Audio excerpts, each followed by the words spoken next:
Welcome to Take Notice, Amplifying Black Stories. I'm your host, Allison Preisinger-Higgins. Take Notice, Amplifying Black Stories is a podcast exploring society, culture, and current events through conversation. We aspire to create an open, respectful, and equitable space where guests may feel free to share their truth and lived experiences. Our core values are rooted in community, connection, and personal development. Stories help us learn, relate, and grow. We are here to listen, to take notice. Thank you for being with us. I would like to acknowledge the land on which this episode was created. I would like to show gratitude to the traditional ancestral land of the Coast Salish people, including the Duwamish people past and present. Land acknowledgement statements are an important part of honoring those whose land we now live and work on. We begin each episode this way to help spark ideas and keep these conversations in the front of our minds so that we may continue to be open to doing better. I encourage listeners to research the land on which you live and are listening right now. Recognizing this is just the beginning. Some additional next steps to consider would be to seek out the stories of Native people from our shared history and today. Spend time asking yourself difficult questions and challenging norms that may be linked to colonialism. Engage in your community around topics like land tax, curriculum, hiring practices, decision-making, organizing, and reparations. Seek out media created by Native people. The more you explore, challenge, and learn, the more questions may arise. But this is how we grow and connect. Thank you for joining us for Take Notice, Amplifying Black Stories. The release of this episode follows a long weekend where many celebrated the 4th of July. While I recognize the many privileges we enjoy while living in our country, it feels wrong to celebrate without reflecting on how freedom is not the reality for so many in our country. And freedoms we shared just a few weeks ago are beginning to be stripped away again. The repercussions of the repeal of Roe v. Wade are vast, with the potential to ripple in directions that many don't seem to be very conscious of. This weekend also brought yet another mass shooting and another murder of an unarmed Black man at the hands of the police. So, while it may make sense to take a moment to be grateful for all that we do enjoy as citizens of the United States, it's also important to take that next moment to continue to learn, act, and connect. And really, that's also part of being an American, is recognizing both of those sides of the world that we live in. Many people over the weekend shared the speech given by Frederick Douglass on July 5th, 1852 in Rochester, New York, which is now titled, "What to the Slave is the 4th of July?" I think it's an important read, and I suggest that as something to consider reading this week. To close out Season 2 of Take Notice, we will be releasing episodes once a week for the next 6 weeks. Be on the lookout for a survey through our newsletter and social media, as we will be seeking feedback on this season. We're always wanting to listen and improve however possible as we move towards the next season of Take Notice. In this episode, I speak with musician-turned-comedian Logan Brown. We discuss growing up in a small town in Eastern Canada, his transition to comedy, and identity, among many other things. I appreciate how open and candid Logan was in our conversation, which we recorded back in February. We do discuss mental health a bit, and suicide is mentioned, in case that may be a trigger for you. Alternatively, you may hear my cat. Benson is in the background of the episode here and there. He was definitely eager for my attention that day of the recording, and while I may have been frustrated about it at the time, it was a welcome sound as we had to say goodbye to him a few weeks ago. It made me smile to hear his little voice in the audio, so I left him in. Logan Brown is a fresh-faced stand-up comedian with a pontification problem and a habit for hyperbole. A natural performer, Logan has over a decade working in the entertainment business, but when the music industry wasn't cutting it, he needed a creative outlet that made him even less money. You'll hear all about that in our episode, and be sure to check out his links in our show notes to find and support Logan wherever you can. Thank you for supporting our Take Notice guests, and thank you for being with us. Please enjoy my conversation with Logan Brown. Thanks for joining me, Logan, on Take Notice. Hey, no it's problem. good to see you. Yeah, you too. I'm in cold but sunny Seattle. Somehow it's sunny. Where are you located? I'm in Ontario. You're close to Vancouver area. Yeah. Yeah, Cool. Vancouver would be like a 3 hour-ish drive from here. Two and a Oh, half, that's not three. so bad. No, not bad at all. Have you been to Canada? Have you performed in Canada at all? I have. I've been to Canada for just to hang out because Vancouver's lovely and Vancouver Island. But I actually ended up a while back going up to Calgary for a house concert. It was super random and like it's not like on my way to anything, No. but it was a lot of fun and it was cool to check out. It was a Oh, good that's ride. cool. That's cool. Yeah. Yeah, Calgary's cool. Calgary's cool. Yeah. Yeah, it was cool to see more of Canada because I literally had only been to Vancouver, so and the island there. So those I hear are the best parts. I mean, Ontario will try because we're like we are the big city area, so we'll try and tell you that Ontario is the best place to be, right. But it's usually the Maritimes or out west is generally the most Canada you will get. If you want to be more like the States, come to Ontario, but everywhere else is generally where it's at. So. I see. Okay, I guess I have been to Toronto too because I was living in Boston. I popped up to Toronto once. Was it Toronto? Oh, okay. Yeah. No, yeah, sorry. Quebec. Oh, okay. I'm getting everything mixed up. So, but so Ontario is closer to Quebec and Toronto. Is that right? Yeah. Okay. We Okay. would be closer to, I think, like Watertown, like New York State. So. Oh, yeah. Okay. Yeah. Perfect. Yeah. Nice. Did you grow up there or? Yeah. I grew up in a small town just west of, east of Toronto called Odessa. So it was I'm only half black, so I was the black population of the town for like 20 to 21 years. And then I left and they sent me a letter. They're like, come back, please. No. Oh. Where'd you go? yeah. We aren't getting the diversity taxes anymore. We need right? you to, yeah. No. Yeah, I imagine in a small town in Canada, that might be the case in many of the smaller towns up north, maybe. Yeah. No, it's interesting. I mean, like you never run into any situation. Well, I shouldn't say that. You run more into situations where people are like ignorant, but they mean really well. Mm. So it's lovely, and I try not to take too much offense to it because there have, especially when you have dealt with overt situations where like racism gets in the way of like your career or something. You can kind of you're like, oh, I miss the good old days when it was just like some old dude at the end of the general store calling me a darkie. Like those were the times. I long for. Oh, I imagine there's a range of perspective and being able to gauge where the intention is coming from, I suppose. Yeah. And you have to kind of be on your guard, especially like growing up in a small town and then moving. I currently live in a small town, but I work when I'm doing stand up. It often tends to be in the city, so I go from being like the only black guy in like a 40-kilometer radius to being like the whitest black dude anyone has ever met, so it's a very, I have to kind of be on my toes at all times. It's interesting. It's a foot in both worlds, my dad used to say growing up. So yeah, I can imagine. Yeah. So who were you surrounded by growing up in the small town? Sorry, what was the town called again? It was called Odessa. Yeah. Who were you surrounded by in Odessa? I grew up with both parents. I grew up with my mom and my dad. My dad is an Irish white guy, grew up in Quebec. And then my mom's Nigerian, but she was adopted. So she was raised by a Scottish woman and Scottish woman and an English man. So I had to do all of my own background research myself. I grew up super whitewashed. It's a joke in my act, but it's 100% serious. I didn't find out that I was black until like 12.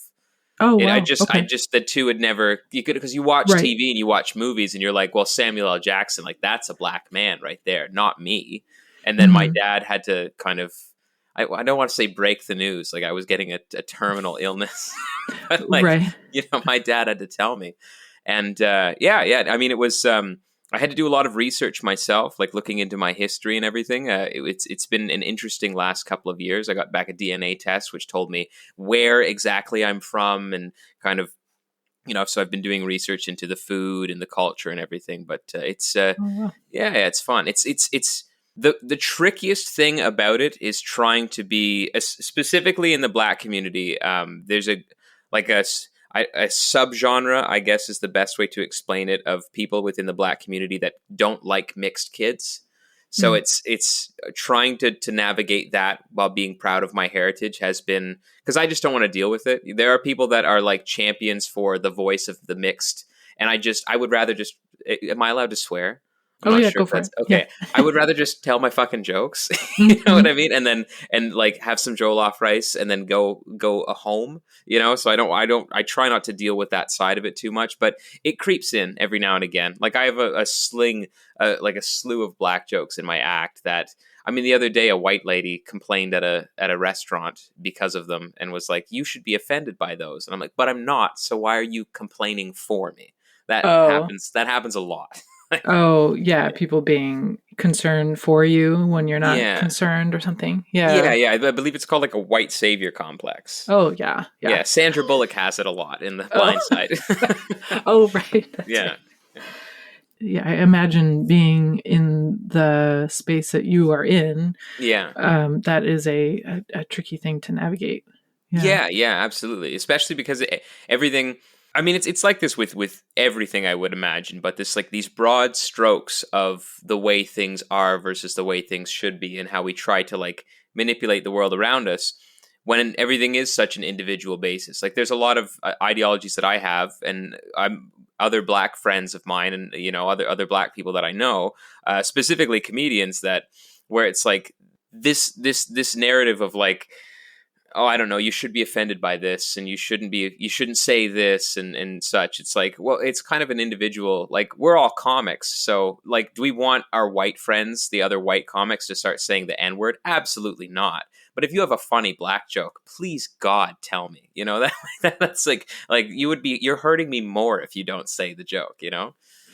Yeah, I imagine that's a whole nother world too of comedy to where it's like there's that line. I listened to some comedians on some podcasts and they've discussed it a little bit of like there's a line where if you are basically punching down in a way, then maybe not. But if Yeah. it's a joke about the situations that we're in or our our circumstances, it's not necessarily that you're making light of it or hurting anybody by it. So it seems like there's a line, but yeah. Mm-hmm. Yeah. It's like the difference between like the stereotype about black people having rhythm and loving to dance versus like if I was a shitty dancer, someone would be like, "Oh, you're not black." You know what I mean? It's like you can. It's very the walk a fine line. Rogan with the whole Joe Rogan thing. That's the thing that again, following along with that whole, as long as it fits into a narrative thing.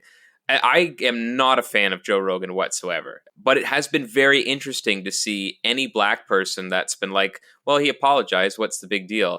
It's like they're completely ignoring those people as if they don't. It's like, well, those are the voices that matter the most. You know what I mean? Not someone who's like running for office in the Democratic Party on Twitter. You know what I mean? Like it's, and again, Totally. as much as I'm about as left can be. It's very interesting to watch this sort of like, I don't know, I guess dichotomy versus like the way things are and what people are actually saying versus the narrative. It's very interesting. It's very interesting. So Yeah, definitely. Yeah,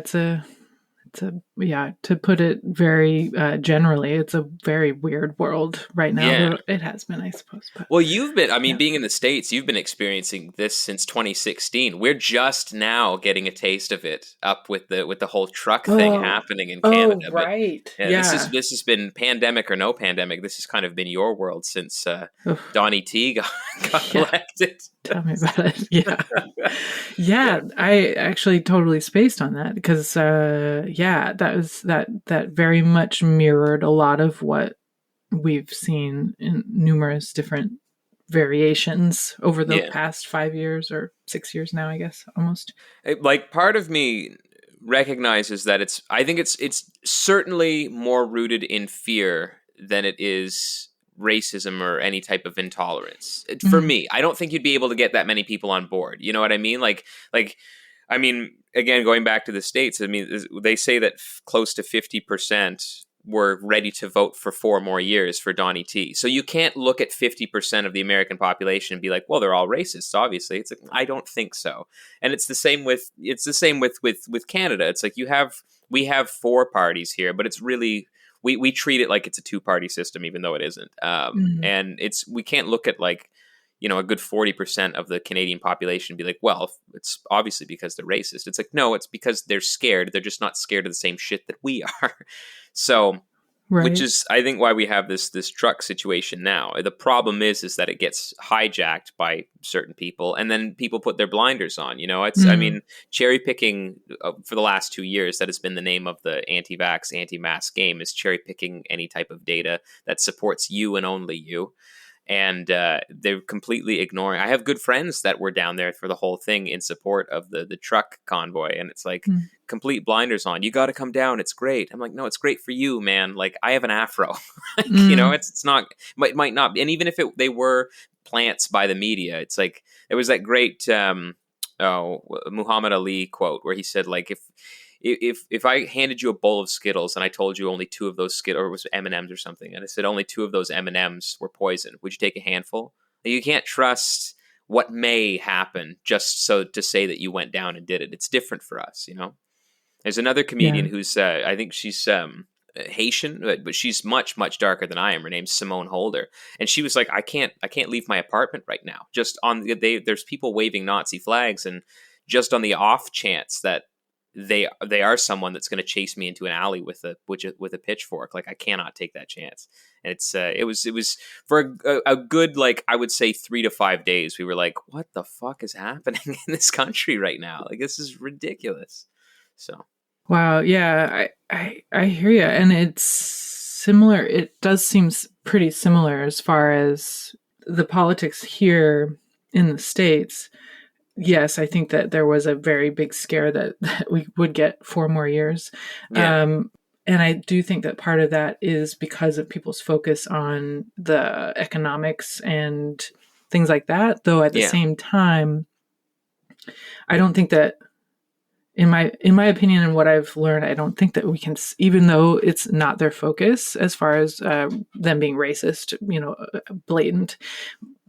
But I think the fact that that's being ignored it does kind of affect, you can't necessarily separate it, I guess, at this point here in the States anyway. And I probably in general, because like you said, if people have blinders on, they're missing a whole big chunk of the effect of what their actions are, even if it is a fear-based actions that they're making.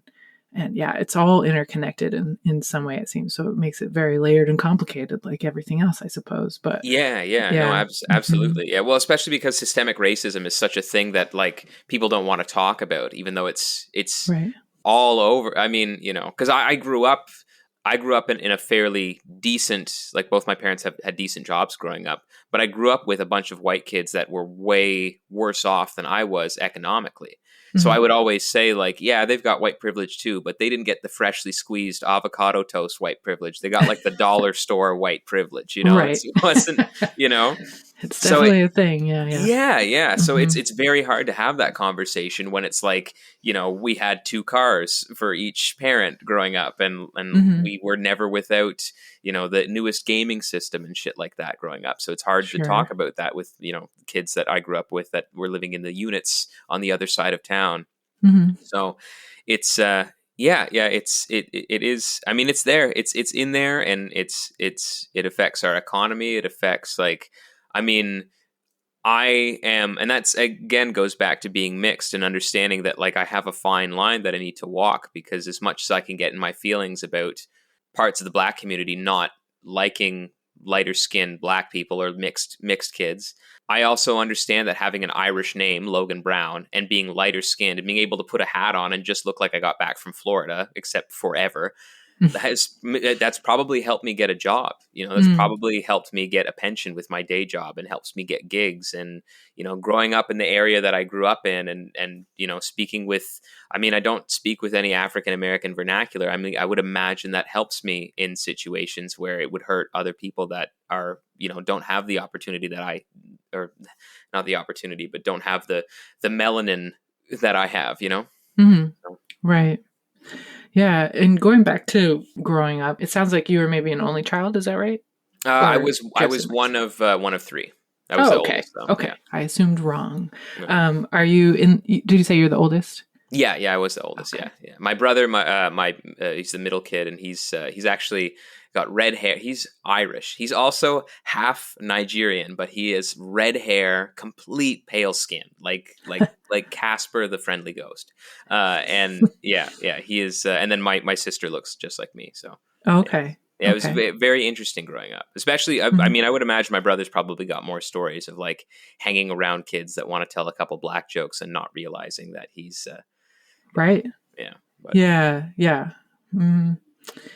Yeah. Did they learn, or did you all come to realize because you said around 12, your dad had that conversation with you. Did he have that conversation with your siblings at the same time, or? yeah, it was right around the same time, yeah, and it Mhm. didn't start affecting us too much until high school, where like the jokes would start, and people would say stuff, and you kind of uncomfortably laugh because like, what's the other option? It's just you and your siblings, you know what I mean? So. Right.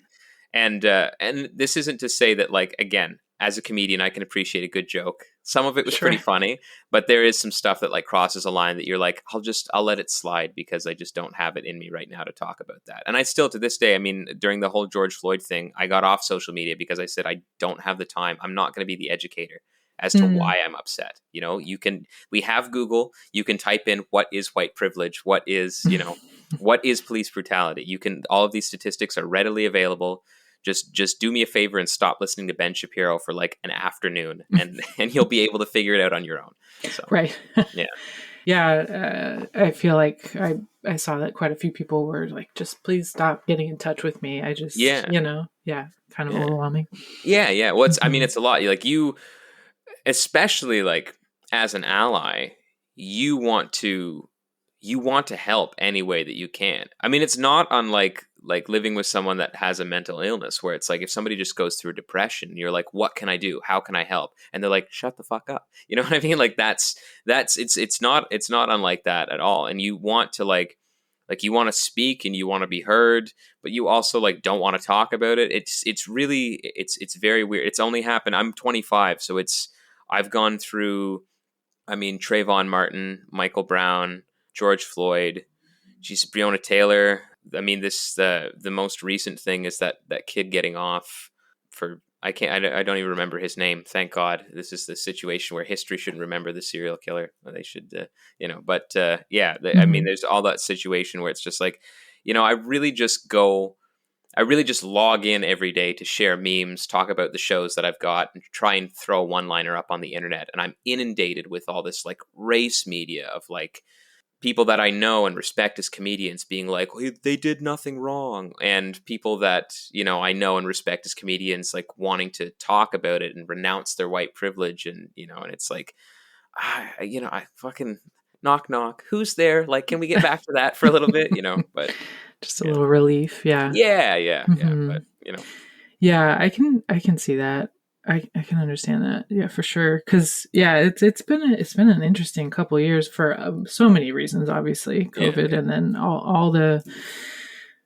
It just seems like people are waking up from something, or some, that they should have probably known about for quite a while. And I mean, myself included in a way. I won't leave myself out of that, but discussing that we recently had a discussion on this podcast about ally and accomplice, and those hmm terms too. You brought it up and it comes to mind as far as the folks who are Caucasian like myself, and hmm who want to try to help, and all these things, and like being called ally or being called, and we talked about it. It was my husband and I in the conversation, and I won't go on this for too long, but just kind of looking at those terms and realizing what I get the point of the term, but also, is there a point of the term?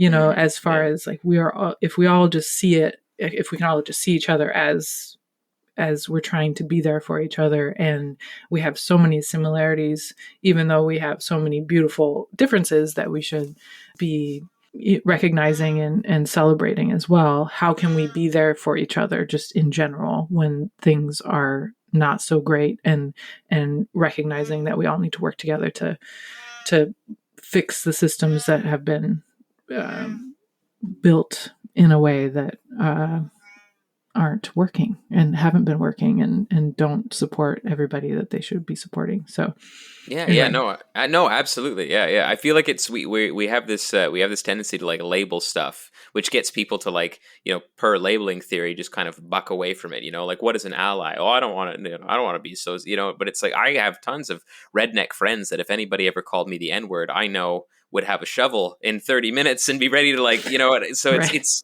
like, that's an ally. Like, you're absolutely an ally, but I can understand wanting to buck away from the label and shit like that. Cause it's when you associate something with like a even on any side of the political spectrum, like you immediately want to, I think it's why we have things as polarized as we do right now, because you would associate, I mean, even wearing a mask is considered left behavior. Nobody wants to just get sick and die, dude. Like, what are you talking about, Oh, it's so wild. I know. It's ridiculous. And it's been picked up by this. Yeah. But I mean, it's how we could go on and on about like, well, what's the root of the problem? Well, it makes people money, and like, okay, well, exactly. It's ridiculous. Again, I don't care. Just buy the tickets, come to my shows, laugh. Like, everyone will have a good time. I promise you. Like, yeah.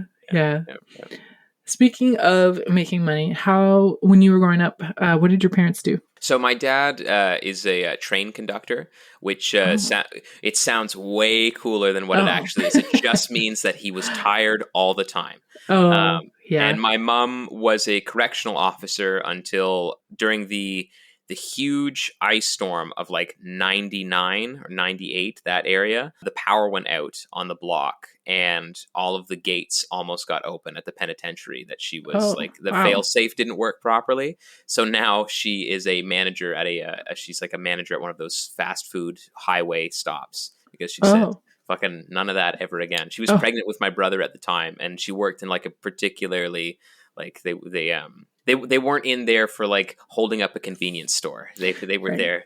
Yeah.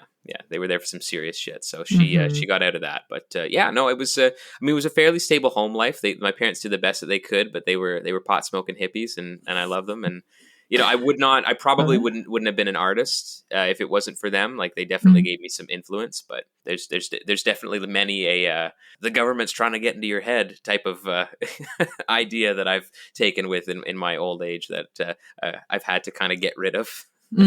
So you're working on kind of separating away from that. yeah, a little bit. Yeah. Gotcha. So, yeah. Well, that sounds cool. Yeah, I can imagine not wanting to. That sounds like a very scary situation for your mom. Yeah, especially for like $45,000 a year. Like, my dad plays with trains, and they give him like they give him six figures in a salary, and my mom's like my mom dealt with Paul Bernardo and Carla Homolka like for a very brief period of time, and like.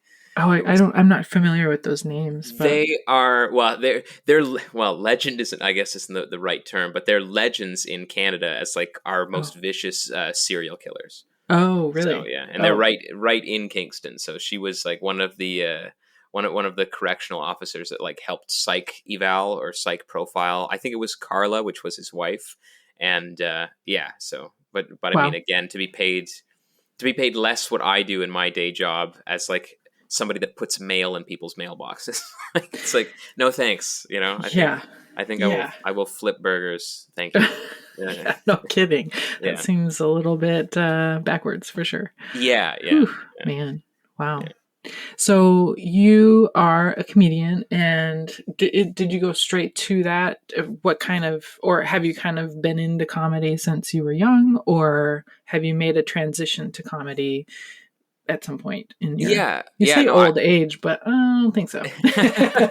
So I've always loved comedy. I was like, I can remember like, Eddie Murphy's Raw, Delirious, a lot of prior stuff, comedy, acting, everything. I was inundated with it at a young age, but I was also into music. So I started a music career when I was 13, 14, started my first band, and we started playing on the road and everything like that. And then I was going to school for it, but I started making money. And I basically, long story short, I toured in a jazz duo with my fiance for probably 6 years, and then was full time with music up until COVID hit. And then it was get a real job type of situation. Wow.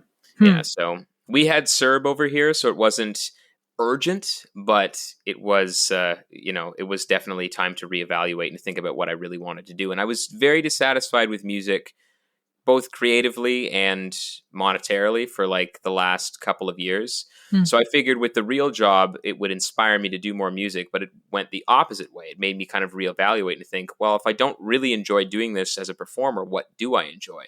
And I had always been like, I was the funny one of the duo. I would do weird stuff on stage and I would play the guitar behind my head or drink tea. Well, just stuff, anything to kind of like make it an engaging show. And I was always telling jokes in between songs and shit like that. So it was natural for me to be like, well, I really do love comedy. For the last like few years, I've only been listening to either comedy specials or podcasts. Why don't I try that out? And I have attention deficit hyperactive disorder, which I went completely undiagnosed up until June of last year, because I had a suicide attempt or a suicide contemplation, and I had written out I had set a plan, but I'd written out a list of things to do, and one of them was to get on stage. And when I did well, and I got laughs. So I immediately went home and I ripped the note out, and I was like, well, I guess this is what I am now, which is, after bombing on stage, probably the stupidest fucking thing I've ever done. Because like, not only is comedy so fickle, like you could tell, you could tell the same joke and it could kill 3 nights in a row, and then you just have one show and you're like, oh. So not only was that the stupidest thing I've ever done, but luckily since then I've kind of reevaluated my mental health and figured it all out. I got into comedy after that, and I haven't looked back. So. Wow. Yeah, it's been. Yeah, that seems like a big transition in many ways. Yeah. I'm dealing with other comedians. They say that the first year is just finding your voice, and I was able to skip that by being a musician. Now, it took 10 years as a musician to just be able to skip the first year in comedy, so it's not really a great trade-off. But I know how to hold a microphone. That's about it. There you go. Yeah. What was when you were doing music, you were touring a lot with a band, and then you had your duo, you were saying, did you have the duo straight out of high school? You said you went to school for music as well, or? Yeah, I was getting my grade 10. I was going to go to Humber College of Music, which is where, if you're familiar with the band Snarky Puppy, their drummer, Larnell Lewis, he's an instructor there. Okay. And I was going to go for jazz theory and composition, but when I started just out of high school, I started playing with my fiance. The duo was called Taylor Angus, and it was just one thing after another. Like, we were signed for a brief period of time, just enough to put out a record and then try and get changed by the label. So we had an exit clause, luckily, installed. Then we put out another record, and then we were on tour, and then we had a bunch of big shows, and then it was ascending gradually up until COVID. And then it was a big reevaluation of like, do we actually really like this? Because jazz will suck this for a genre of music heavily based on how much soul that you need to have when you're performing it. It will suck the soul right out of you. So yeah, at least for us it did. So that's why we kind of pivoted. So. Yeah. It's no easy thing to be a jazz artist and make a living, I imagine. I'm a singer-songwriter, so I know a bit about it, but I have a different trajectory altogether. But that's and it's so interesting how many people I've talked to, either through this podcast or otherwise, that 2020 hit, COVID hit, and their lives completely shifted in some way. I mean, it makes sense, obviously it shifted anyway because we're all home for such a long time, but but that time to reflect and really sort out what's important and priorities and stuff, it's made a big shift for a lot of people. And the way everything works with like, everything has to be, you got to be so fast with like moving on in your life. You don't have time to sit back and reflect until Zuckerberg throws up a Facebook memory of you like ripping a guitar solo at 18, and you're like, "Fuck, I used to do that." Oh shit, dude! Like, thank you, social media. I tell one-liners now. Like, what the hell is going on? Yeah. Such a big shift. Yeah, that's interesting. Yeah. Do you feel like if 2020 hadn't happened, do you feel like you would at some point have made a shift to comedy or put music aside in some way, or do you feel like that was on the horizon anyway? Or not so Yeah, much. I had written like, I'm glad I never performed them, but I had written sets in hopes of one day just going up to an open mic, and a big friend, he's a mentor of mine now, but at the time we were just friends. He really liked my music and I really liked his comedy in the town that I grew up in, or outskirts of the town that I grew up in. Was always, anytime you want to come down, just anytime you want to come down. But you hear, especially when you consume as much, like as a comedy nerd, you consume so much, so many podcasts and so many like specials. You hear all this advice like, oh, you're going to bomb the first time. And of course, going like as a proficient guitar player and like as a singer, I had spent like 10 years building up to this like technical proficiency where it's like I wasn't bombing on stage anymore. Like the last 2 years, even if it was like a background gig, I always had at least one moment in a 3 to 4 hour gig where somebody came up and like shook my hand and said, wow, that was great. You know what I mean? So I wasn't used to it anymore, and I didn't fucking want it either. So I put it off for a very long time. I don't know. I can't say if I would have eventually stopped music altogether. I probably would have ended up as one of those like musical comedians, which like there are like 7 good ones on planet Earth. So maybe, just maybe, I would have been the 8th. But yeah, Right. yeah, It's very niche for sure. Yeah. So it sounds like you were around a lot of, or at least a handful of comedians otherwise while you were doing music. And then did you have somebody that you were able to pair up with, or that kind of guided you through things, or? Yeah. His name's Al Babcock, and he's another fantastic. His stuff is darker than mine is, but he's a fantastic comedian out of Kingston, which is just east of Odessa. And he immediately, as soon as like by the time I had done my second open mic, I sent him a text and I was like, "Hey man, if you have any shows coming up, I just want you to know I just got into comedy. I wrote my first 6-minute set. I think it's pretty good." And he was like, "Yeah, I'll get you on in March," or something like that. I was like, "I'll get you on in August." And wow. I got on stage and it went really well. And he's been giving me shows ever since. Like anytime he has a show, he just messages me. And I've had some really high, like Sterling Scott is a big Canadian comedian that I was able to open for. And then Sterling, I did well in front of Sterling. So Sterling liked my stuff. So now he'll send me messages. And like Che Durena, who's a TikTok comedian, or is known as the "Follow Me, You Fucking Idiots" guy on TikTok. I had a good set in front of him and another comedy friend of his named Mark Karakianitis. And so they have been texting me with like, "Hey, you should come down to this show," or "Anytime you're in Toronto, you should come do this." So it's just, it builds and it builds. And I haven't been doing it very long, but because I have that, it's an uphill battle as a new comic, because that first year is spent, like it's taboo to call yourself a comedian in the first year, because so many people are like, my friends think I'm funny, and then they go and they do it, and they they survive on that for a good 6 months. But I think because I come at it with so much respect, because I love it more than anything, people already know that I can work in the entertainment business because I've done it before, and I'm funny. I'm getting laughs, and I know how to write a joke properly. And I know how to be comfortable, and what my cadence is and what my strengths are as a comedian, and where I need to kind of punch shit up. I think that people take me seriously, so it's why I'm able to like. I even get paid. Like, what the fuck? So Nice. So it's great. It's great. Yeah.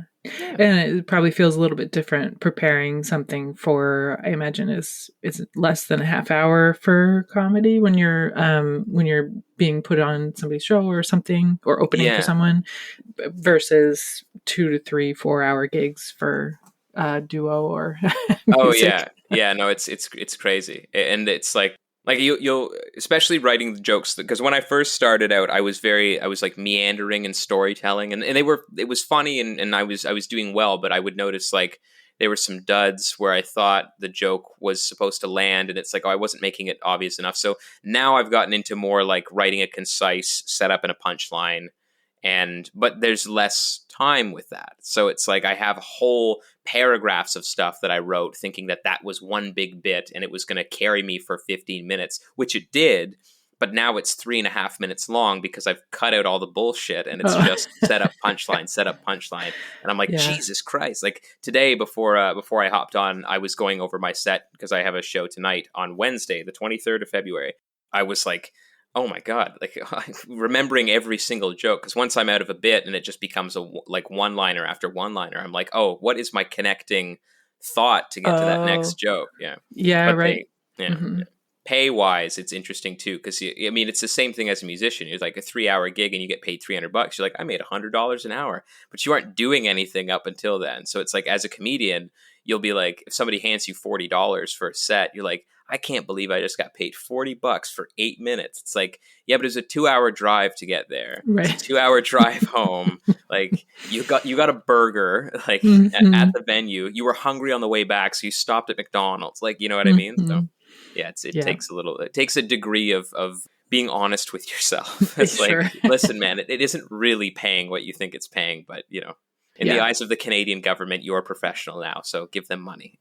Oh man, yeah. Same down here. Yep. Yeah. Yep. That's for sure. Yeah. Wow. Yeah. Well, that's awesome. Did you mention also that you have a different job as well to kind of supplement for now, or that? Yeah, kind of thing? yeah. I work at the Canada Post, so it's our version of USPS. So. Oh, okay. Yeah, Nice. yeah, it's fun. It's interesting. You can get a lot of material. You've got to change a lot of names, but you can get a lot of material delivering en route. I mean, it's great. It's a good a federal company, so the benefits are great. The pay is great. Everybody's fair. Like, there's a lot of pissing and moaning within the company from people that have been doing it for a long time, but I'm still so fresh-faced that I'm like, I get a paycheck and I'm like, wow, can you believe this? 100 big ones. Like, you know, so yeah. Yep, that's for sure. Yeah. So you're out and about carrying the mail. You're not in the office or anything. That would be nice. Yeah, no, it's great. It's a great deal. And I write a lot. I usually write by speaking stuff into my voice notes. So if I'm on the road and it's like a long stretch from one house to the next, I can write, 3 or 4 jokes or listen to some comedy. And then, I'm very fortunate. The stars really did, to loop it back, talking about white privilege. I definitely have COVID really helped me out privilege, because I know for other people it fucking ruined their lives. But it's like, I mean, I left music, but it was the wake up call I needed to get a government job and a pension and work on telling jokes, as if I couldn't be giving a middle finger to anyone else that lost their job more during this pandemic. I'm like, right, yeah, come out to my shows, guys. That's funny. Yeah, it definitely had its way with people in many, many, many different ways. So just being appreciative and grateful and aware of that is helpful. Yeah. No, I am very lucky, and I don't for a second take it for granted. Yeah. I mean, I think that's important. I mean, yeah, it does seem like we were talking about before, how it shifted people's lives in so many ways. I think in a lot of ways it was here's what you're really supposed to be doing thing, that being alone with your thoughts or not having to go everywhere helped with. So no, absolutely. Yeah, I don't know. I mean, I was raised Catholic. I don't know how religious I am. I would consider it more agnostic, but it definitely does feel like there is something there, something guiding some sort of trajectory for me. And I feel so ignorant saying that. It's like, oh, for me specifically, because I'm sure everyone feels this, but it's just weird, of all the things. I mean, we talk about this all the time, because my partner is from like a town almost like 3 hours away from where I grew up, and we just happened to meet at a music open mic some night where I was with my girlfriend at the time, and her dad was late to pick us up, so I got to catch my fiance on stage playing music. And it's like the way the stars align sometimes. It's like, I mean, the pandemic has affected 8 billion people on this planet, but for me, it completely made me reevaluate my life and shift my focus into something that is like kept me from taking my own life, has allowed me to like articulate my own mental illness in a way that like helps me heal, because it's funny, I heal through laughter, so it helps me. It's mind-boggling, really. So yeah, that was something else I was going to ask you about, because you said that you were just recently diagnosed with ADHD. Was it ADHD? Is that correct? Yeah. Did you have any awareness of that prior, or what kind of, are you comfortable sharing what kind of led up to that? Yeah. No, I knew it was TikTok actually helped me get the diagnosis. Oh, interesting. Yeah. I knew my partner and I had been talking about like we knew something was off because I would pick up things and I would put them down.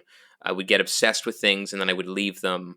I was quick to anger at times. I was like I would get overstimulated. I didn't realize what was happening. I didn't realize what was happening was I was getting overstimulated. I would have like ticks enter my life and leave. I would forget things, but not in like the squirrel.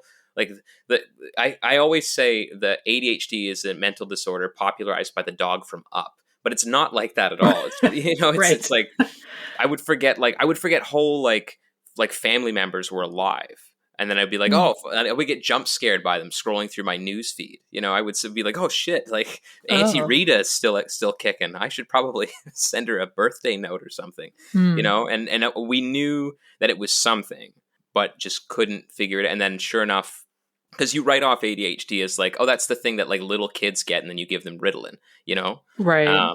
But I was again just in some scroll paralysis on the internet, scrolling through TikTok, and something popped up about like you should consider getting tested if you have any of these symptoms. And it was like 10 out of 10, the only test I've ever passed with flying colors. And I was like, oh my god. So I got in touch with my doctor, and he gave me a psych eval over the phone. And I opted to not get any of the. You have to get the brain scans if you want, because they need to make sure they're giving you the right dose for stuff. Because basically, what most ADHD medication is methamphetamine. It's just labeled in a nice little bottle. So I opted to not get any brain tests because I just wanted peace of mind to know that I didn't want to feel like I was like deteriorating. So. But yeah, ever since then, it's been great. I know what my triggers are, so I can handle them. I know who I can mask and unmask with, so that I can get just a little bit of sense of who I am versus like who I'm protecting or like who I am to protect who I actually am, type of thing. So that's yeah. It's interesting. So Yeah. Can you explain that a little more? The mask and unmask for you. Yeah. So basically, the way neurodivergence works, and the way that I've tried to articulate it is, it's like when you have like a regular mental illness like depression, it's your brain attacking yourself. Like you have anxiety and stuff like that. But the way neurodivergence works is, it's like kind of like my brain is attacking the world around me. It's like the world isn't set up for the way. It's why the school system fails a lot of kids that are on, like, now that we know that autism is a spectrum, it goes from one end to another.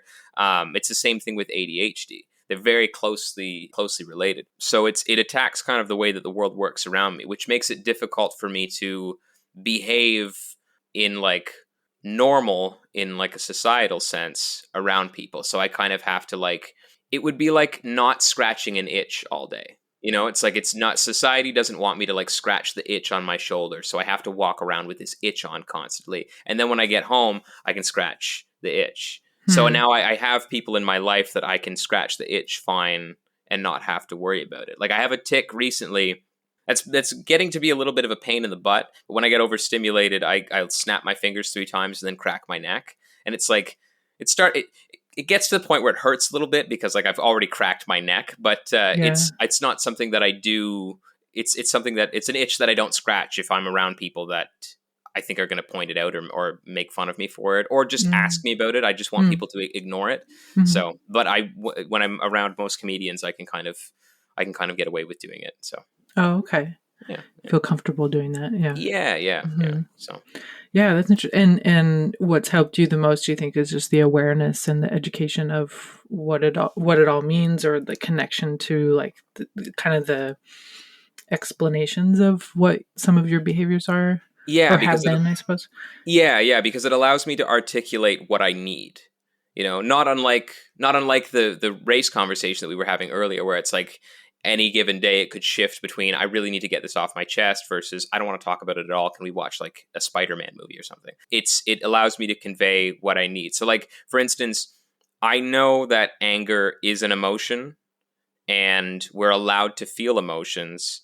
And I know that like at any given time, if I'm overstimulated, I could fly off the handle about like why the salt shaker is placed so far away from the pepper shaker.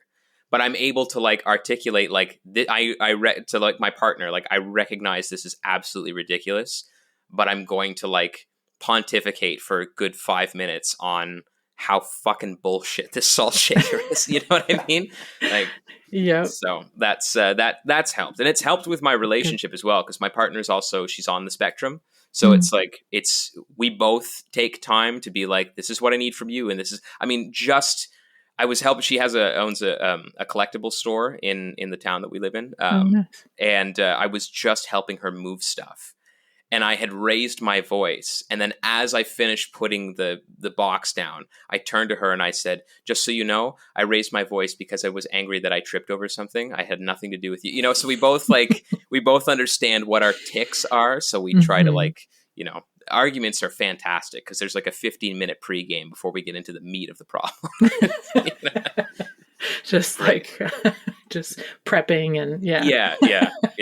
Yes. Yeah, that's wonderful. That's I think that I've personally found that too. As soon as I started to learn more about the different things that were actually going on with me, or past things or what have you. Yeah. It makes moving forward and just living with stuff or working through things so much easier, and to be able to articulate, like you're saying, to people that are in your life, okay, I know this is probably not, you know, not a thing, but it's a thing right now, you know, or something. Yeah, you know? yeah. And it's hard to do that. Like it's very difficult to practice doing that to people, because we don't want to ask for help, or we don't want to ask for the things, not even for help, but the things that we need. I mean, I had a conversation with my dad. I went back to visit my family, and my dad was always, because he was so proud of me as a musician and as an artist, he would always give me honest feedback. But what I wanted was just for him to tell me that I was good at something. You know what I mean? I don't want his honest feedback about like whether or not he actually likes a song. Just say you fucking like it. I will figure it out on my own, you know? And so I had a conversation with him just in passing. Last time I went over to my family home, and I said to him, I've got a whole bunch of new stand-up recorded. I said, but I'm not going to show it to you. And he went, why? And I said, because the audience will tell me if a joke is good or bad. I don't need you to do it. And he said, well, don't you like my honest feedback? And I said, no, you gave me a complex. He's like, I did. I'm like, you fucking did, Dad. I love you to death. I said, but if you come and see a show and then, you know, laugh or don't laugh, but I don't need, you know, you shouldn't, because I've showed him. It happened once before during comedy, because I had a bunch of like anti-vax material. And he was like, oh, you shouldn't joke about that. You might offend somebody. And I'm like, listen, man, like, we're not doing this now. So. Oh, that's funny. And I think I had the opposite situation with some of my family, where it's just like, it's amazing. It's me. Okay, I need something that will help me move forward and do this better. Oh, yeah. But I just had to look for it elsewhere. So yeah. My partner has that situation as well. Really? So everything like she is King Midas. Everything that she touches is fucking gold.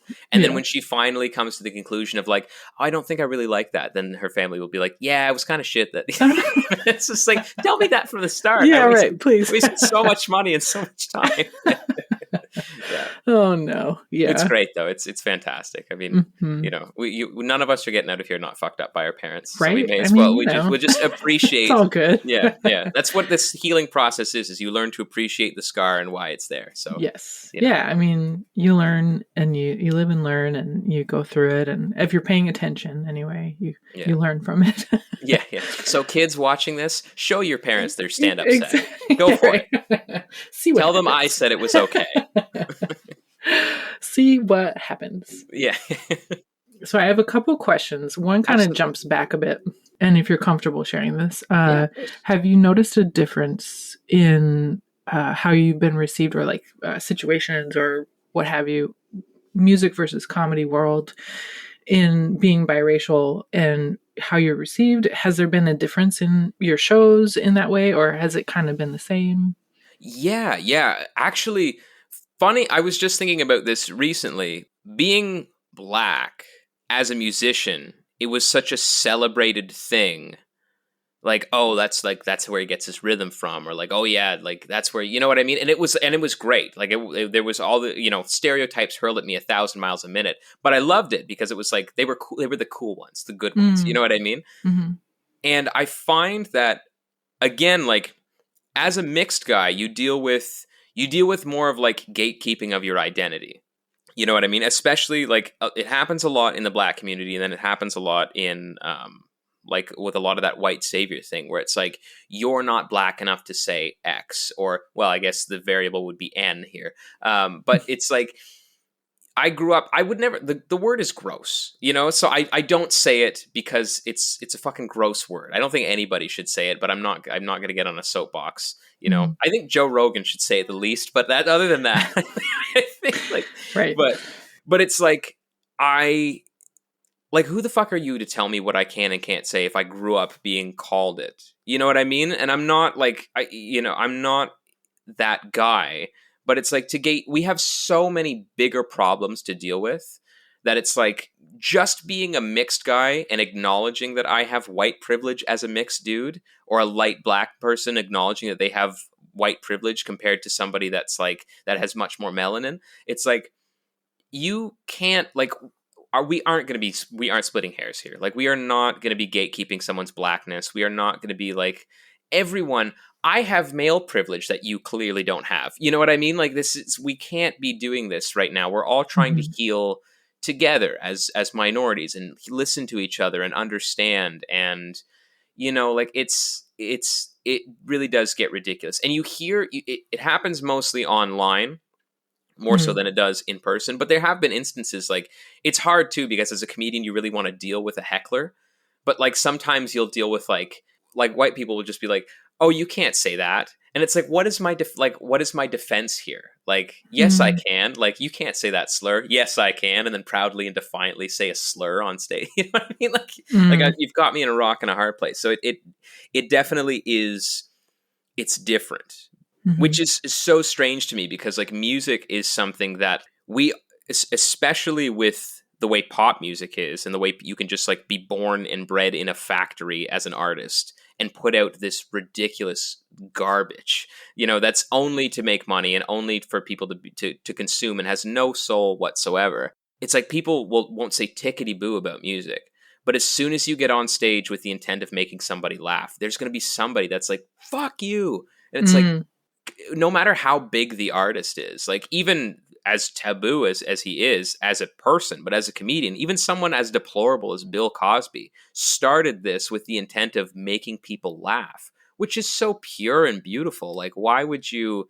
I mean, it gets a bad rap when you have people like Dave Chappelle putting out an hour and 15-minute special that's just about being transphobic. I mean, then you run into some issues, but it really is like very strange how people like get so hung up on comedy. It's especially like race wise, it's very weird, very weird. Yeah, maybe it loops back to that line that we were talking about, as far as like, if you're not, I don't know, if the punching down type of thing if it's that kind of thing. There's one other thing that, so I guess I or maybe you mentioned this, and so that's why I did, but I just wanted to say, do you identify as a Black man or a biracial? Because I said biracial, but it could be that you identify as a Black man. I know my husband identifies as a Black man, but he is biracial as well. He's multiracial. Yeah. So there's that question that has popped up for a number of people I guess you know what, I guess it really depends on the day, like, because I don't think about it until I'm made to think about it. You know what I mean? Like, I have my Black jokes in my set, and my dad and I always get into it, because he's like, you're Irish too. It's like, yeah, but it's not as funny. And I put the work in to figure out that I was Nigerian and Ghanaian. You know what I mean? Like, I didn't put the work in to figure out that my grandparents are from Dublin. You know what I mean? That was just kind of, that was everywhere. All right. No, I guess, I mean, I would say at least 60% of the time I just identify as Logan. And then, it does. Yeah. I mean, I guess I do identify as a Black man for the other aspect of it. Because I just don't think about being biracial as much. I don't think about, I mean, I think about my white privilege in the context of, the things that I talked about, but Yeah. you know, when I'm made to think about it. But yeah, no, I really do identify more with growing up as a black, because I did grow up as the black kid for the first 20 years in high school. I mean, there was a kid, and I love him to death, but he called me Pac-Man because he knew he would get expelled if he called me Black Man in the hallway. You know, it's like Oh. it was everywhere. There was always like, oh, Logan, what's Logan got in his water bottle at gym class? It's got to be that grape drink. You know, it was always like, don't let Logan in your house. He'll steal your TV. And it's like, yeah. So I guess I do identify as a black man, but for only for the good reasons now. You know, as I get older, I'm starting to appreciate it more now, which is probably what makes me so defiant. And I say this all the time, like in private with friends, but it's like other black people gatekeeping what is blackness. And you hear the argument all the time, race doesn't equal ethnicity. And it's like, okay, well, I don't look white. And we can appreciate that, right? And if it wasn't for the cultivation of black features, thanks to people like Ariana Grande and Kim Kardashian, we probably would still be acknowledging the fact that I don't look white. But now my black features just make me look like one of the Real Housewives of New York, correct? You know, like so yeah. So now I'm identifying more as a black person because I kind of need to, you know, raise my picket sign in the air. But yeah. Yeah. That was just a question that popped up in my mind, and I don't want to speak for him, but my husband, I think, I've interviewed him for this podcast as well, but his similar thing. I mean, he's treated as if, you know, good and bad, as if he's a black man, and that's what he is. So yeah. Thanks for answering that. Hey, this is a great question. I haven't really thought about it, to be quite honest, but yeah. So in your life, in either for music or growing up or for comedy now, what or who has been a big influence for you? Right now, I'm really into Stuart Francis. He's a Canadian one-liner comic who, in my opinion, is the funniest pun guy. Like, you think of puns and you're like, okay, this is something that like my grandmother would laugh at. There's no way this is going to be funny. But the way that he like word stuff is fantastic. Norm Macdonald as well is like the greatest of all time as far as I'm concerned, because he really figured out how to say jokes funny and not just say funny words. Like, I mean, he could read a grocery list and I would be just crying laughing by the time he got to like eggs and milk. Richard Pryor as well is I think is one of the first comedians that really figured out the storyteller angle and how to do an act out properly. As well, Eric Griffin is a newer comedian who's like, well, newer. I mean, it lasts like 10, 20 years, who's fantastic. I'm trying to think who else is like really jumping out at me. And a lot of comedic actors. Like, I love Jack Black. I know he's never done stand-up, but I think he is like one of the most naturally funny people. Will Ferrell has like his finger on my funny bone. So much so that I'll watch like bloopers of his movies more than I'll watch movies, because just thinking about the way that his brain works is hilarious. Yeah, and then I mean, for music, it was a lot of like Anderson .Paak near the end of playing music was a huge influence.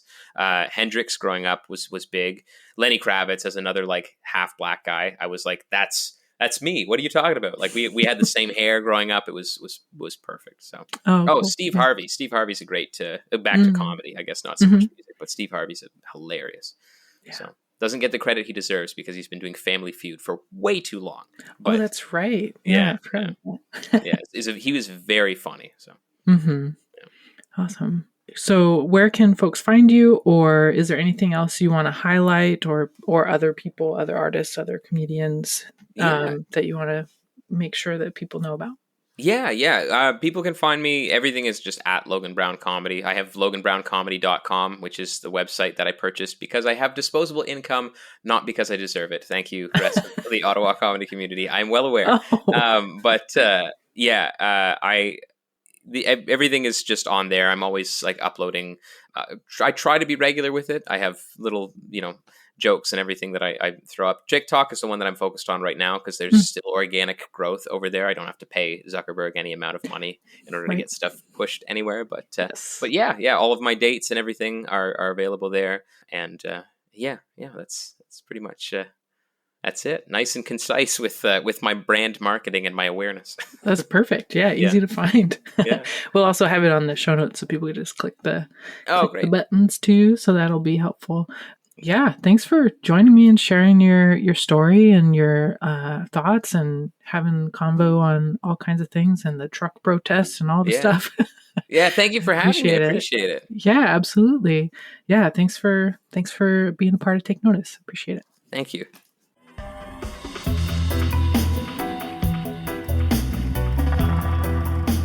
Thank you for joining us for Take Notice Amplifying Black Stories.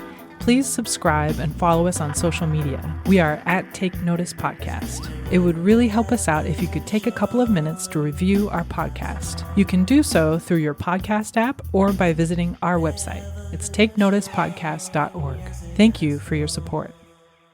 Take Notice Amplifying Black Stories is produced, hosted, and edited by Allison Preisinger Higgins with help from many. Music by Version Big 5 featuring Darius Higgins. Thank you for being with us, and thank you for taking notice.